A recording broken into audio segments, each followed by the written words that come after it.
প্রথমবারের মতো শুরু হয়েছে নড়াইলের স্থানীয় ক্রিকেটারদের সবচেয়ে বড় আয়োজন এনপিএল তথা নড়াইল প্রিমিয়ার লিগ, যেটি শুভ উদ্বোধন করেছেন সাবেক ঢাকা কলেজ ছাত্র দলের সভাপতি ও যুবদল কেন্দ্রীয় নেতা এইচ এম রাশেদ।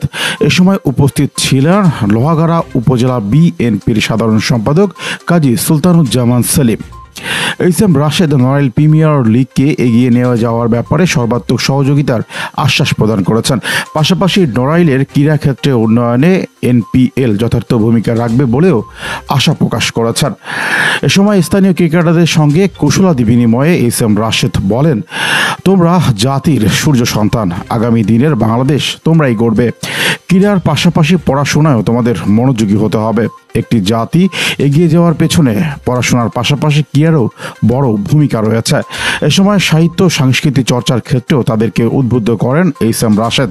এ সময় তিনি বলেন, নড়াইল বরাবরই অন্যান্য জেলা থেকে ঐতিহ্যের দিক থেকে এগিয়ে রয়েছে। আমাদের সেই ঐতিহ্যের ধারক ও বাহক হতে হবে। ক্রীড়াই শক্তি, ক্রীড়াই বল, মাদক ছেড়ে মাঠে চল। এ সময় আয়োজক কমিটির পক্ষ থেকে এনপিএল এর সাধারণ দর্শকদেরকে শুভেচ্ছা জানানো হয়। যারা ঘরে বসে এনপিএল উপভোগ করতে চান তাদের জন্য ফেসবুকে এই খেলাটি লাইভ সম্প্রচার করছে আয়োজক কমিটি।